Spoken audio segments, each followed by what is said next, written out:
altar of power. We will talk to India's External Affairs Minister about the country's geopolitical ambitions and challenges. Next on the line.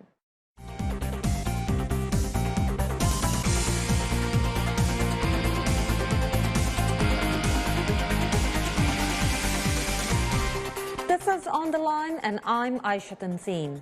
India continues its struggle to be a major global player with ambitions to become a permanent member of the UN Security Council.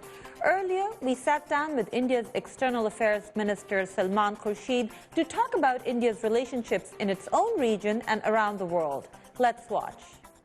Mr. Salman Khurshid, thank you so much for joining us. Let me start by asking you, what role do you see India playing on a global stage in the coming years?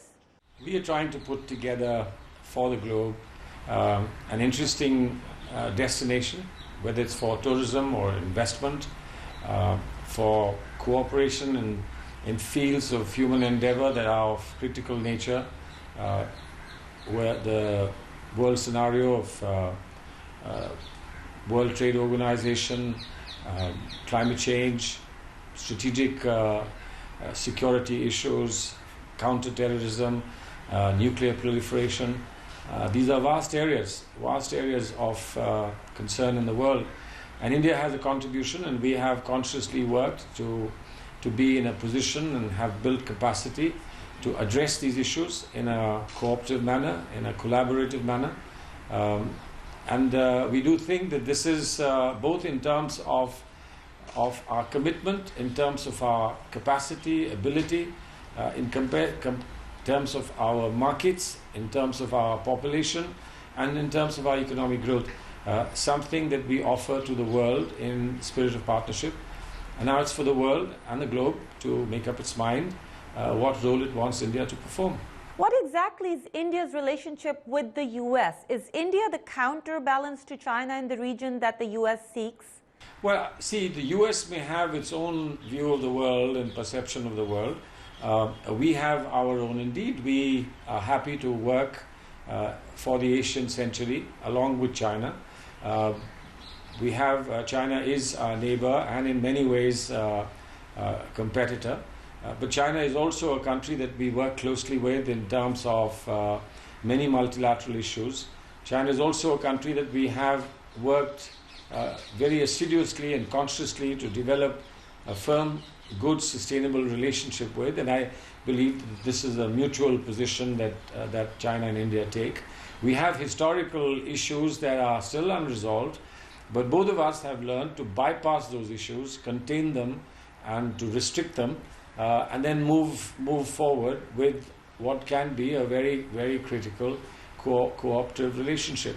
And we've not complained when America US has tried to work closely with China. We've not complained.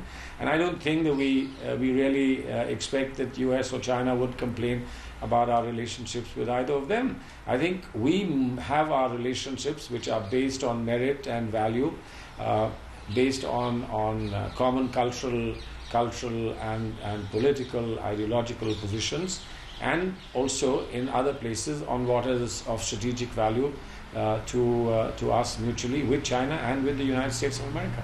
Well, I'll come to China later, but let me stick to America for a little bit more. Some people in Washington feel that the momentum in U.S.-India relationship gained by the nuclear deal has stalled. Why do you think is that?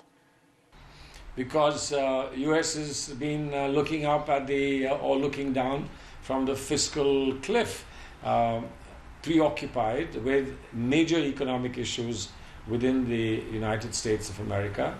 Sometimes the tragic issues that they have faced, both in terms of the onslaught of weather, as indeed the onslaught of unwholesome forces, as we saw in the Boston bombings recently.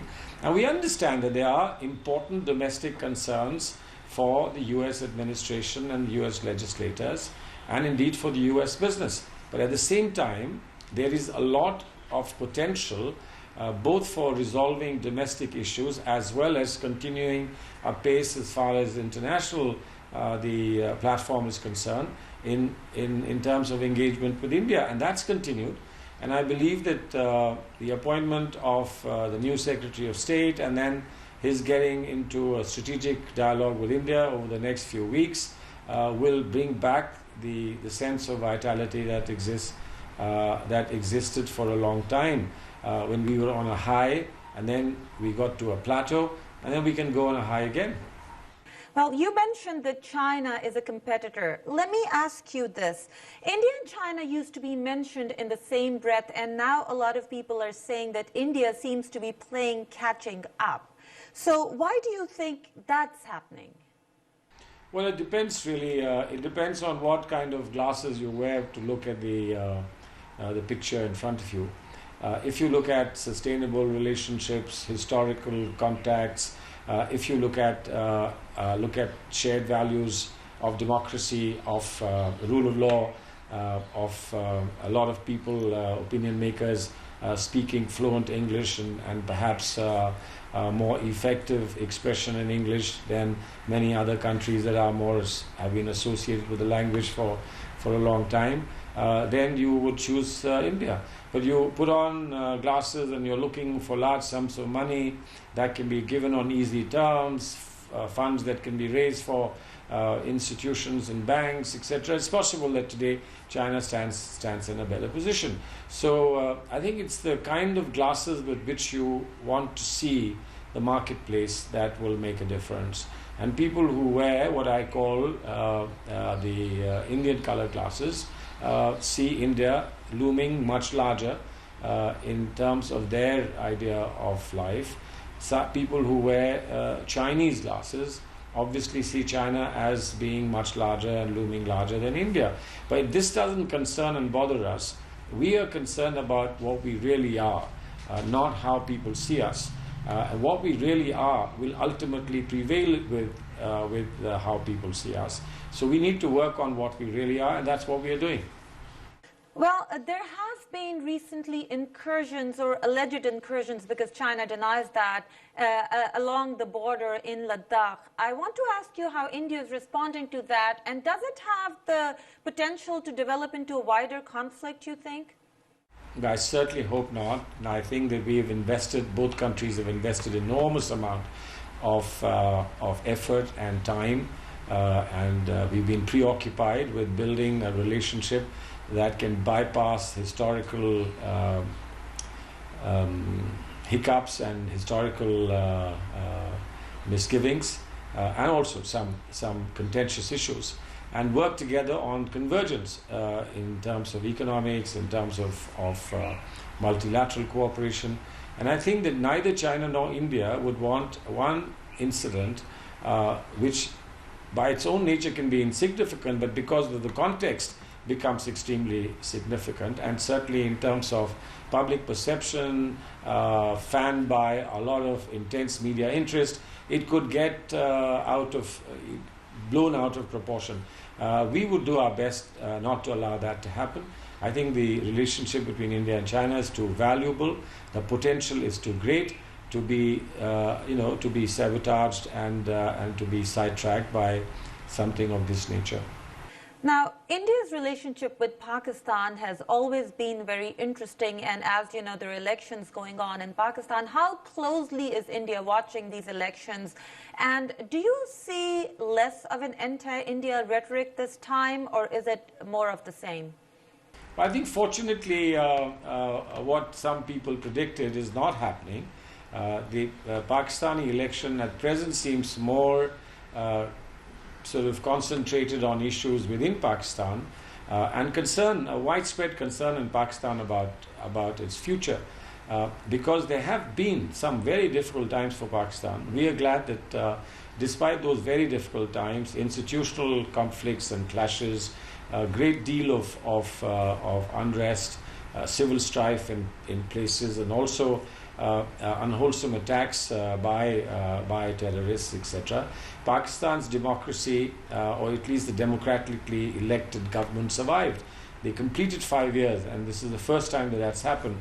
And therefore, we think that this is a positive development. We hope that the election brings about a peaceful transition to a new government, and that new government again will succeed in completing 5 years of its term in terms of their constitution, and that they will be able to sideline unwholesome features that have become all too prominent in recent months, and certainly address some of the issues that we very strongly feel about. So we watch the elections closely with deep interest, but that's the best that we can do. I think it's too early to be able to predict what will happen in Pakistan, possibly an alliance of some sort, but really I think it's too early to bet on any possible outcome. There are many imponderables that continue to emerge from day to day, week to week. So it'll be interesting to see what happens, and we will wait and watch. Mr. Khurshid, a few months ago when the incidents of beheading happened across LOC and temperatures were high on both sides, it seemed that temperatures cooled down pretty quickly. Do you think there's a concerted effort from both sides to keep the relationship on track? Well, I think it was important to keep the relationship on track. It was inevitable that it would slow down. It was inevitable that we had to hold back many of the things that could have been possible. And certainly not all of that was done on the directive of government. It's also people's involvement, organizations, institutions. Many people felt that the atmosphere was not as wholesome as it should have been. So whether it was cricket, hockey, or it was cultural affairs, a lot of those things did slow down considerably. And some rapid advances we could have made as confidence-building measures on travel and transit, visas, etc., I think may well also have slowed down. But I don't think that we were derailed, fortunately. There was some sense that we could be derailed. I think that was prevented. We did our best that it should not cause a permanent damage and permanent derailment, but a slowdown was inevitable, and I think that did happen. And sometimes slowing down itself addresses the temperature issues. If your car engine is heating up and you slow down, the temperatures do come down, and then you can proceed again, fix it, put in the coolant that you need, and then you proceed again. So I think it's fortunate. It's fortunate that a very ugly situation in which too many intense public opinions were being broadcast and telecast began to cool down and has cooled down. Of course, the hurt remains, the concern remains, and we would obviously, in any conversation, want to get some response and some reply to an event about an event that caused a tremendous amount of despair in our country. Mr. Khurshid, in the Indian military doctrine today, what is the biggest threat to India? Do you consider China or Pakistan as the biggest threat? No, I think the biggest threat is terrorism, and terrorism comes both from outside as well as from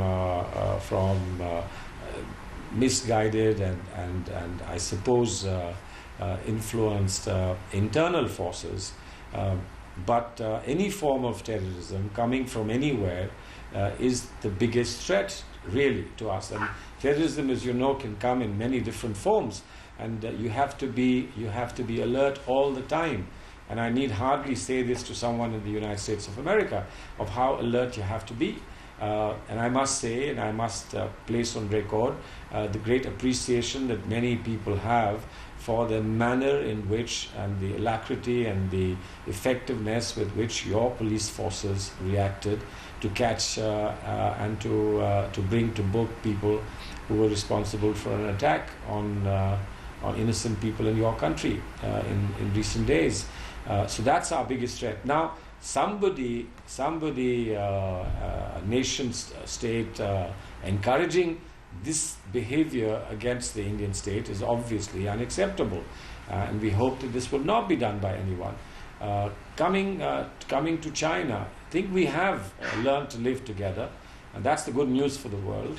And our Prime Minister has gone on record to say the world is large enough to find enough space for India and for China. Therefore, really, there is no reason why we should get into a conflict or a confrontation. And we moved away from that scenario for many, many years, and that's the good news for us and for the world. But, obviously, India, both in terms of its stature, position, the assets that it has to protect, not here but the world over, etc., needs military capacity and military machine that can act quickly and respond quickly. But a pacifist nation, a nation does not believe in attacking anyone. We haven't attacked any country ever during our independent days. We have even sent troops when we've been asked to send troops, largely to the United Nations for peacekeeping, and briefly when we were requested by governments of our neighboring countries to help them when they were in distress. But otherwise, we don't make hostile moves against any country. Okay, let's talk about another important country in the region, and that is Afghanistan. What do you see India's role in Afghanistan post-2014? Whatever Afghanistan's role is, will be India's role. We are committed to Afghanistan as a friend. We are willing to advise. We are willing to share our thoughts. We are willing to put red flags that the world shares and which Afghanistan shares, the red lines, etc., and emphasize them and remind Afghanistan from time to time. But we are not going to reorder Afghan society. We are not going to work for Afghanistan to move only in a particular direction that is predetermined by us. We consider them friends, partners, and we would like to engage them in that manner. Are you concerned with the role the U.S. and the Afghan government has now given to the Pakistanis in the current peace plan? They've almost been given the driving seat, and some say India has been sidelined. Well, I don't know. We think whatever Afghanistan finds good and comfortable with, they are comfortable with, we go along. But as I said, we certainly engage with them, discuss with them, try to give what our understanding is of the entire problem. We don't want to be part of any problem for Afghanistan.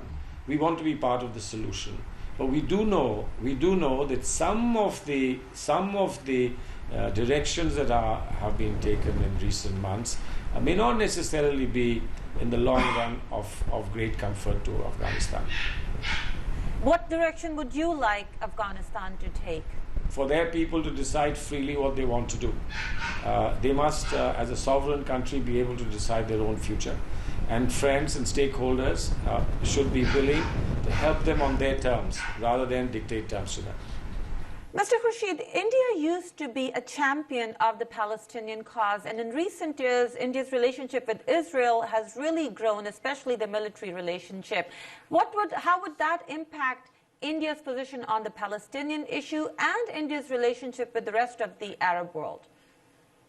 Well, India has a unique position of being able to remain friends with opposing sides.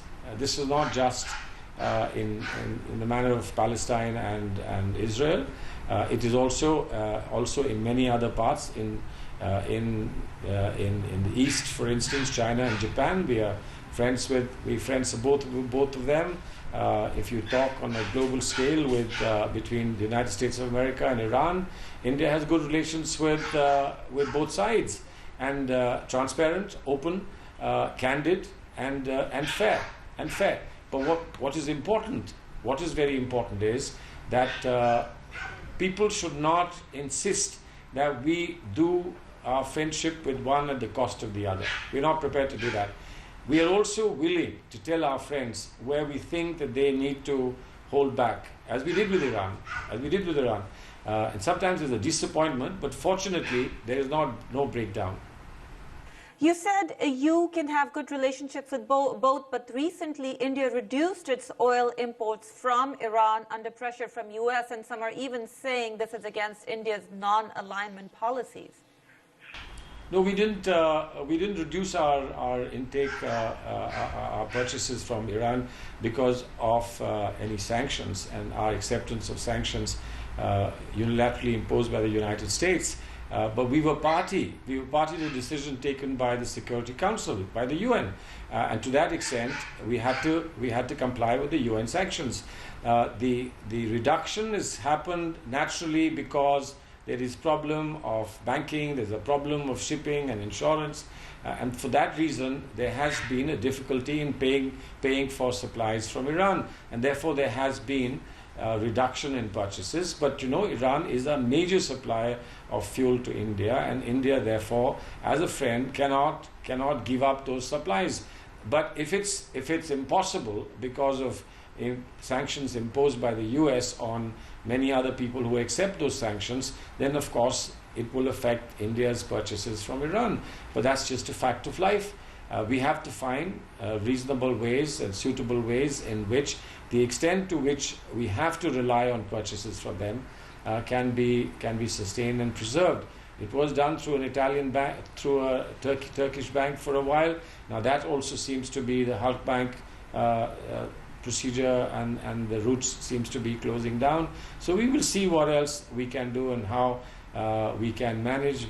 Can it be done through a barter? Can it be done through any other process or procedure? But most of all, we hope really and sincerely would want to see a breakthrough in the nuclear talks between Iran and P5+1, and hope that the sanctions will be eased, not only for the welfare of India, but also ultimately for the welfare of the Iranian people.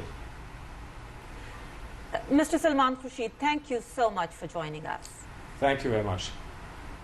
We were watching India's Minister for External Affairs, Salman Khurshid.